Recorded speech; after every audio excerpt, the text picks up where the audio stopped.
Hello and welcome back to another episode of this week's watches, and hopefully that sunlight that's coming through isn't too harsh on the video. I apologize if it is.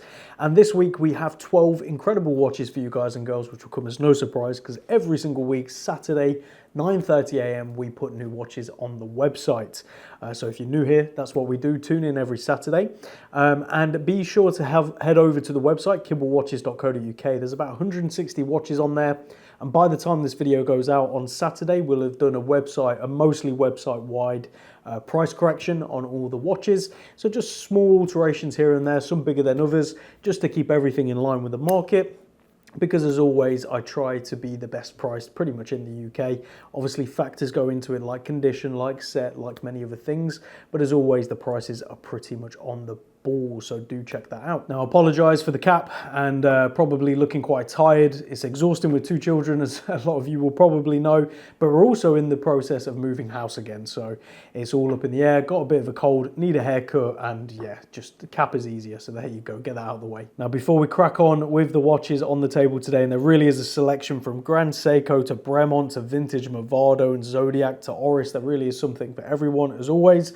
What's on wrist? I'm wearing a really cool 40s Enica Sport that I picked up a couple of days ago, and or probably a week ago now, and I haven't taken it off my wrist. I absolutely love it. I think it looks great, and these are super affordable, and it isn't for sale at this time. I'm going to be keeping hold of this one for a little while. So that's what's on wrist. Okay, let's crack on with what you're here to see before this sunlight blows me away. We're going to start with this amazing Grand Seiko High Beat GMT nicknamed the Peacock. This is a limited edition SBGJ 227. So let's take a closer look at this one. So starting this week off with a bang, and it goes without saying this watch is very difficult to capture what that true dial color is. In certain lights it's like a teal blue, in other lights a green. It really does vary depending on the light, the angle, and many other factors. But it is an absolutely beautiful dial, beautiful watch. This is the Grand Seiko High Beat GMT, nicknamed the Peacock, specifically the SBGJ 227, and this one's from December 2017 with its box and paperwork. This is a limited edition of just 700 pieces total, which for Grand Seiko is definitely on the lower side, and you can see you've got those pops of gold with the applied GS logo, GMT, and that pointed GMT hand. Date over at 3 o'clock, screw down crown also at 3 o'clock, and this movement is the automatic High Beat Grand Seiko caliber 9S86 that show you through the exhibition caseback, a wonderfully decorated movement with a nice slightly skeletonized rotor right there. I always find Grand Seiko have very nicely decorated movements, especially for the price point, obviously from a more industrial perspective, but still beautifully done. And this movement independently sets the hour hand, as you can see, so you can independently set the local time, and you go around fully to set your GMT time. Hopefully that makes sense. This comes paired on the sort of multi-finish oyster style bracelet with the push button clasp right there. It does come with all of its links, and it is in worn condition, so there are some scratches here and there, as you can see on the lugs right up there. But as always, we can have it polished on request. I don't think it needs it, to be honest. It's really not that bad. And this is one I would recommend coming into view if you can, mainly just to get a real good sense of that dial, because it's impossible to capture, as I mentioned. So let's show this one on wrist and talk dimensions. And here we go on my 7-inch wrist. Wow, if the light stayed like this all the time, we'd get some really interesting footage. You can really sort of see how that dial plays with the light and how dynamic it is. So thank you, sun, for allowing that to happen.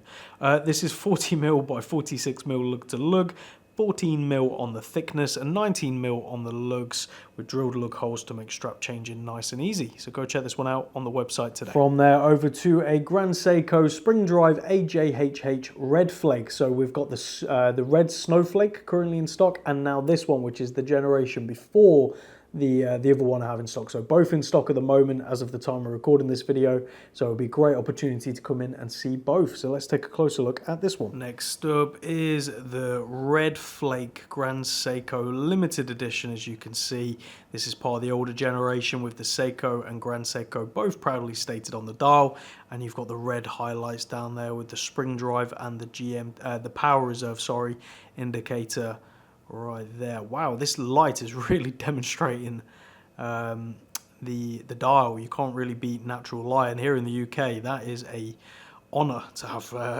natural light, especially this time of the year. Days over at 3 o'clock, screw down crown also at 3 o'clock, the classic Grand Seiko profile of the case. And this is the reference SBGA 129, and this specific one's from May 2015 with its box and paperwork. Oyster style bracelet with the folding clasp, as you can see, and then a exhibition caseback showcasing the automatic spring drive caliber 9R65.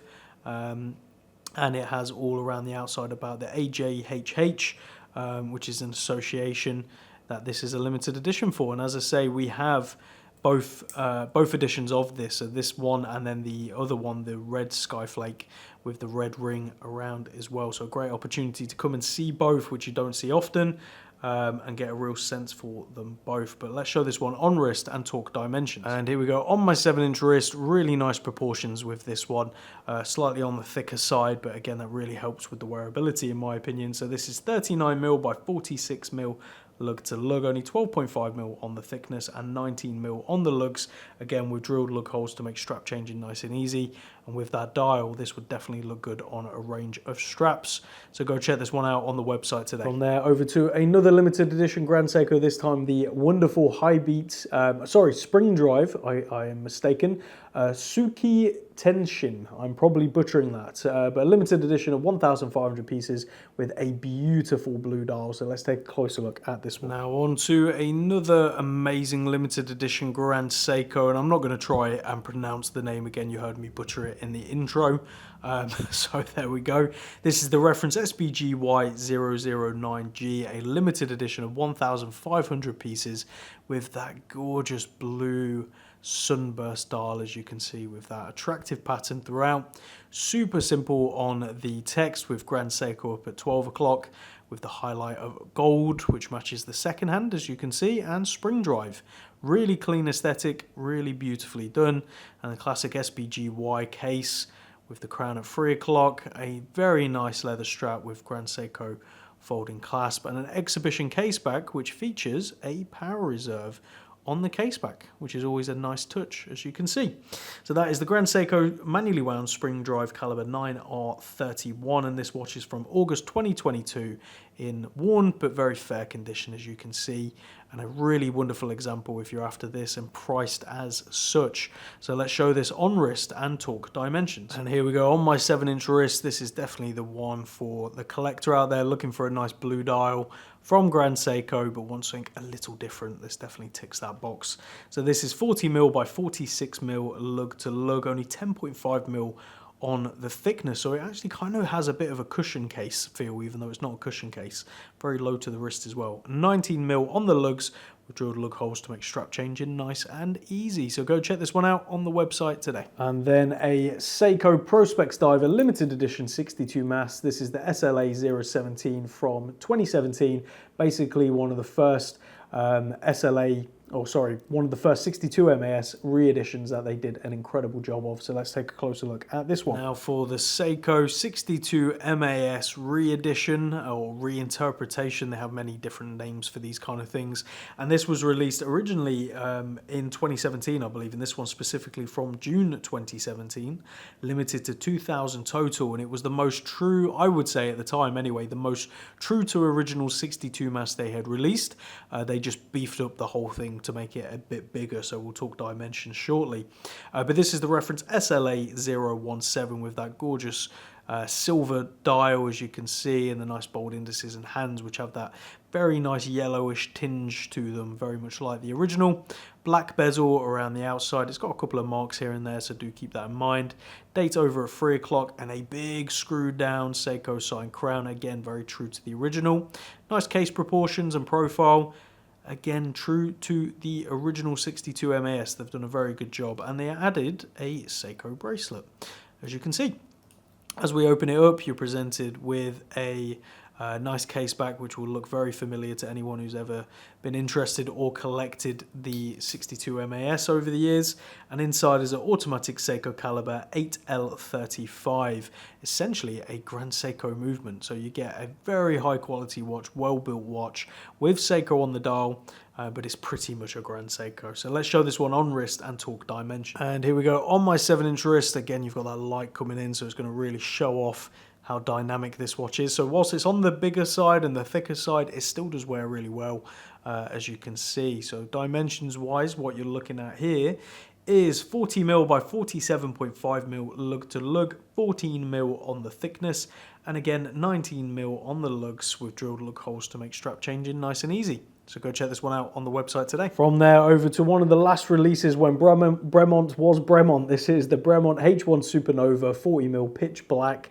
I just sold the blue one recently, so it's nice to get the black one in. Let's take a closer look. Now for the Bremont H1 Supernova pitch black 40mm, as you can see, you've got the power reserve down there at 6 o'clock, date over at 3 o'clock, nice Arabic numerals throughout, and the sword style hands. And then you've got the Supernova case, which when released was definitely met with a lot of criticism, and still is to this day, to be honest, even though I believe it's now long discontinued. Bremont has obviously switched gears with their production, their manufacturing, and their branding, and pretty much everything else as well. So to a lot of people's dislike. So we'll see what happens with the brand over the next coming years, but either way, I think some of their older watches are still fantastic, and the prices now on the secondary market are brilliant. This comes with its integrated bracelet with its folding clasp, as you can see with the propeller logo, very nicely done. Exhibition case back showcasing an automatic movement, which is a very long caliber number from Bremont, so you can go see that on the website if you wish.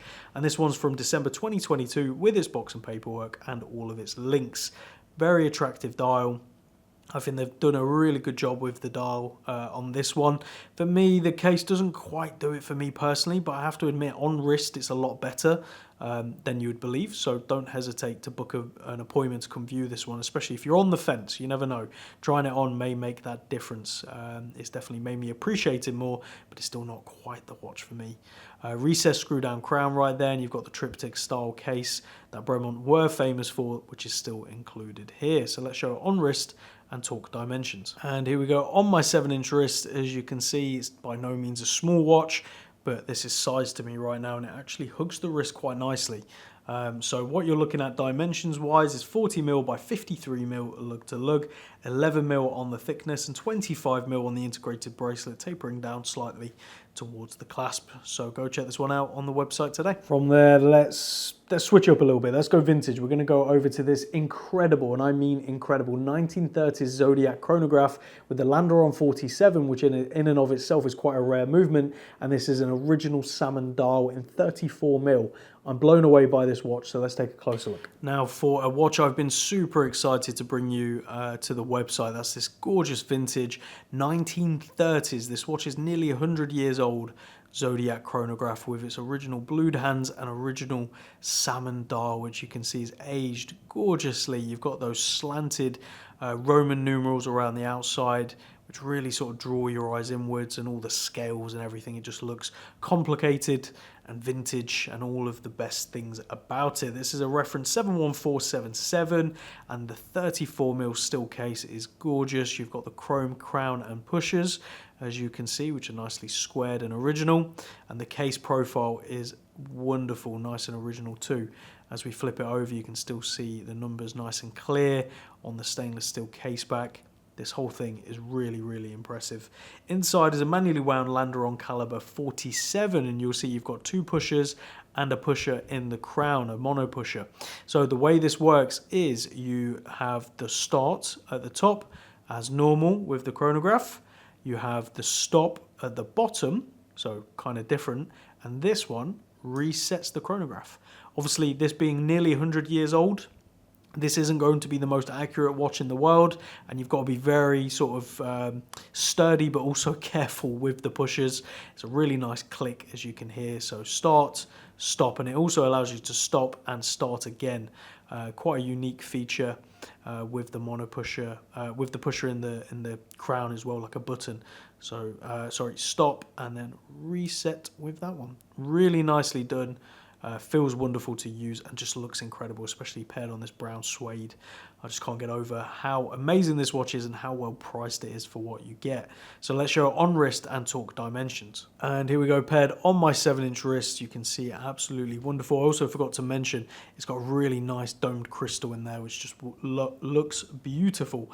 So 34mm by 42mm lug to lug, 11mm on the thickness and 18mm on the lugs. Endless options if you're not a fan of this nice suede. I've paired it on, but I think it suits that dial beautifully. So go check it out on the website today. And then to switch gears again completely, we're going to go over to a classic Krono Tokyo Anniversary Toki salmon dial 37mm. I've sold many of these now. They're always great sellers and they don't hang around for long. So let's take a closer look at this one. We've got now a classic from Krono Tokyo. This is the Toki salmon dial with those beautiful concentric rings around the outside and the iconic, I would say now iconic, Krono Tokyo shaped hands, which are just wonderful. Automatic, proudly stated at 6 o'clock. Nice 37mm polished case with really beautiful curves towards the end of the lugs, which are nicely shaped, as you can see. Crown over at 3 o'clock, and as we flip it over, screw down signed case back, which lines up nicely as well. Inside this is an automatic Miyota 90S5, part of the 9 series, which is the highest grade Miyota movements they make. And as I say, this is the Toki, which is the reference CU0010. This one's from December 2021 with its box and paperwork. It's ready to be purchased and enjoyed. The strap is basically like new as well. As I say, I usually have one of these in stock, either the brand itself or a Toki, because they're just such good sellers and they're priced so incredibly well. You get a lot of watch for your money, especially if you're into Japanese watches. Obviously you've got Seiko, you've got Grand Seiko, Citizen and so on. Krono Tokyo should be on your list if you've not experienced them before. So let's show on wrist and talk dimensions. And here we go, comfortably on my 7-inch wrist, really nicely proportioned, and again that dial works beautifully. So this is 37mm by 43.5mm lug to lug, 11mm on the thickness and 20mm on the lug, so endless options. So go check this one out on the website today. From there over to a Straum or Straum. I always butcher the pronunciation of watches, as you guys know. This is the Straum Jean Mayen Fratello limited edition red dial in 39mm. That's completely stickered, has never been worn. I'll take the main sticker off so you can at least see the dial a bit better. But yeah, really great watch, beautiful as well, and I think quite comfortable on the wrist. So I've heard from people who have actually worn these, because I know a couple of the people who own it. So let's take a closer look. Now on to a limited edition Straum with Fratello. This is the Jean Mayen or Mayan. I butchered the pronunciation, so I do apologize, with this gorgeous and textured red exploding dial, which is like lava. It's absolutely amazing and not like something I've really seen on a watch before, and I think that's what Straum do so well, and they're a brand that seem to be making waves within the collecting community, and rightly so. As I say, this was a limited edition with Fratello and only available through Fratello, and I believe they sold around 250 plus watches as well. This one is unworn and fully stickered, as you can see throughout the bracelet. You've got an exhibition case back right there showcasing the automatic Le Joux Perret caliber G101. It's a movement we're seeing across many brands more recently, and I think that's with ETA becoming harder and harder to get, and Solita upping their prices as well. So it's making way for some brands like Le Joux Perret, which is great. Screw down crown at 3 o'clock. Really nice case profile and integrated bracelet fitting, as you can see, and this one is from this year and it comes with its box and accessories ready to be worn and enjoyed. So let's quickly just rest it on my wrist, because as I say, it is fully stickered, so I don't want to take those stickers off. There it is on my 7-inch wrist. Really striking dial. This is 39mm by 45.5mm lug to lug, 11.5mm on the thickness and 24.5mm at the widest point of the bracelet, tapering down quite aggressively towards the clasp. So go check this one out on the website today. From there over to an Oris Propilot. This is the Propilot X caliber 400 titanium 39mm with the blue dial. It's a very faint blue. Absolutely wonderful. And again, the prices of these are incredible when you consider what you get movement-wise. So let's take a closer look. Now we have the Oris Propilot X in titanium, which features the caliber 400, which is a 5-day automatic movement made by Oris, which is amazing, and the price point of these is incredible. I won't bore you with the reference to this one because, as always with modern Oris, it's a very long reference, but you have this very interesting case shape and design with this bracelet that comes off with like a seat belt, or I guess like airport, what was I going to say? A plane seat belt. Very, very nicely done. It says lift there. Very, very cool. Very nice action, as you'd expect as well. And a nice exhibition case back showcasing the automatic movement, which is very industrially finished, but I also think is very attractive to the eye, to be honest. And that's the Oris Caliber 400. Now this one's from May 2022 with this box and paperwork, big screw down crown at 3 o'clock, nice light matte finished blue dial, which just really works with the overall design of the titanium, and especially with this sort of like engine turned style on the bezel. Again, this feels very sort of tool-like, very robust. Almost feels like you should be working at like Lockheed Martin or something like that with a watch like this, or Boeing or something. So yeah, let's show this one on wrist and talk dimension. And here we go on my 7-inch wrist. On the 39mm, it wears perfectly. I don't think you really need to go any bigger than this. So 39mm by 47mm lug to lug, 11.5mm on the thickness, and 19mm at the lugs. So go check out this awesome watch on the website today. Then over to something you do not see every day, and that's this incredible 1970s Doxa Sub 600T Spyro Technique 39mm automatic on its original patent bracelet as well, which is just absolutely amazing Doxa sign. So let's take a closer look at this one. Now for an amazing vintage Doxa automatic Sub 600T Spyro Technique. A very, very cool looking thing, as you can see, very bulky and bold, and you can see where Oris got their design language for today. And it's amazing, really. Doxa were pretty much at the forefront of the diving industry, and you can see why. You know, everything was about form and function over just aesthetics. And it just happens that this kind of design has become aesthetically pleasing as time's gone on, because at the time this was definitely seen as a tool. That's why you wore this. Which is just kind of amazing how times have changed. So this is a reference 4858, and this one's from circa mid to late 1970s. Comes paired on its original Doxa beads of rice bracelet. We've got all the bracelet details under the points of mention, so be sure to check that out. But what you see here is a early patented sprung bracelet that you pop open. You have to really get your finger under there, and it also happens to have a glide adjust, so you basically push it down and slide it out. Hopefully that makes sense, and it ratchets in. Kind of amazing for the circa 1970s that such a thing exists, so definitely something to keep in mind. Oh, and you actually have the adjust there as well. So between all of the adjusts, you can do loads of different bits, you know, clasp extension, there and there. That's usually just to help get it over a dive suit, that one there, but very, very cool to have. And then that ratchets in, clips down, and you've got sprung sides either side. Kind of amazing.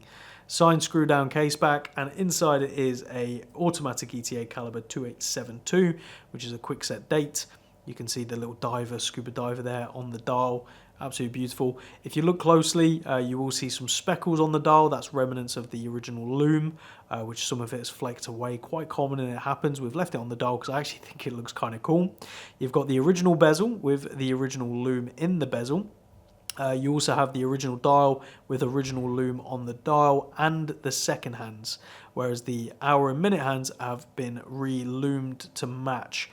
My theory there, because we don't know for certain as to who did it or when, but they've done a very good job of it, I suspect the loom had fallen out of the hands, hence why some of it can be seen on the dial, and rather than leaving it empty, which, you know, not everyone likes, they've colour matched, and I think they've done a really, really good job. So well done to whoever did it. But let's show it on wrist and talk dimensions. And here we go on my 7-inch wrist. This is an absolute tank on the wrist. You can tell it's a true tool watch. So what you're looking at dimensions wise is 39mm by 47mm lug to lug, 13.5mm on the thickness and 20mm on the lugs, so endless options. It comes with this bracelet and just a nice black rubber strap that you can switch and swap to as you please. So go check this one out on the website today. And then on to what's probably my favorite on the table, and that will come as no surprise to anyone who has known me for a while. This is a Movado 18 karat gold bumper automatic Calatrava in 32mm, but it packs a punch on the wrist, and it even comes with an 18 karat gold buckle as well. Really, really wonderful example. So let's take a closer look. Now onto a undeniably beautiful watch, and if only I could keep them all. This is a Movado automatic Calatrava, as we've called it, due to the sort of case shape and size, at 32mm with those beautiful lugs. I mean, just look at the profile of those lugs. They're incredible. Really nice 18 karat gold case with its original nipple crown, as you can see, and the dial with the 12, 3 and 9 sub-seconds down there at 6 o'clock, and even speckles and patina throughout, really contrasting and making this look absolutely incredible. As we flip it over, you're presented with a snap-on 18 karat gold case back, and inside is a bumper automatic Movado caliber 115. So for those of you that don't know what a bumper automatic is, head over to the website. Under points of mention, you will see a link to more photos, and you'll see photos of the actual movement. Essentially inside here is a rotor that is attached in the center so it doesn't spin fully round, and it basically swings back and forth and hits a hammer with 2 springs either side, and it bounces around. So it does mean you can actually feel it moving around on your wrist. It is not broken. That is how the bumper automatic works. An early automatic system, kind of ingenious for the time, and it is just aged to be this very charming thing when you have a bumper automatic and you move your wrist and you feel that little hammer sort of knocking away. Very, very cool in my opinion anyway. This is the reference 8404 from circa 1950s, as I said, paired on this nice brown strap, and this is an 18 karat gold buckle right there paired on the watch as well, so very nice. But let's show on wrist and talk dimensions. And here we go on my 7-inch wrist. I mean, Christmas is coming up, so if anyone wants to treat me to a nice Christmas gift, here it is. This is 32mm by 38mm lug to lug, only 9mm on the thickness and 17mm on the lugs. Yes, it's a small watch, but I think that looks absolutely amazing on my 7-inch wrist. So I would not be afraid to snap this one up if you're interested. And last but by no means least, something quite unusual with a Boucher-Garod. Anyone who's sort of been following for a while will know I love this brand. I think very interesting French design. They've been around for a very long time and usually use more obscure materials. By obscure, I mean like gold and silver and things like this. And this is a Boucher-Garod sterling silver TV case quartz 28mm with exploding Roman numerals. Let's take a closer look at this one. Another really cool and interesting watch, this time from Boucher-Garod, with this sort of enamel lacquered white dial, exploding Roman numerals, simple 2 hands, and this really unusual sterling silver, so that's 925 sterling silver case with this sort of frame, as you can see, almost making it like a TV. You've got a cabochon set crown at 3 o'clock, and as we flip it over, snap-on case back, stating everything right there. There's no reference or serial to this one, but inside it's got a quartz ETA 976.001, and it's from circa 1990s, comes paired on this nice dressy strap, which I think really suits the watch. And yeah, not a huge amount more to say on this one, so let's show on wrist and talk dimensions. And here we go on my 7-inch wrist, very unique looking watch and great size as well. So dimensions wise, this is 28mm by 28.5mm lug to lug, only 5mm on the thickness and 20mm on the lugs. So go check out this really unique looking watch on the website today. So there you have it, guys and girls. This week's drop, 12 incredible watches. As always, let me know down in the comments what's your favorite. As always, I can pick every single watch on this table, but the Movado has to be my favorite, followed closely by the Zodiac. I love vintage watches, it's no secret. So I look forward to reading what is your favorite down in the comments. And I just want to apologize if you got this far and any of my my discussions of the watch seemed a bit like I am right now, a bit all over the place. That's because I'm quite foggy at the moment with tiredness and feeling a little under the weather. So I appreciate your patience with this. As always, I strive to make sure we get the drop 9:30 AM and you get the video to go along with it. So I appreciate it, and I'll see you all again next week for another 12 incredible watches. Some really exciting stuff in that drop as well. So we'll see you all then. Take care.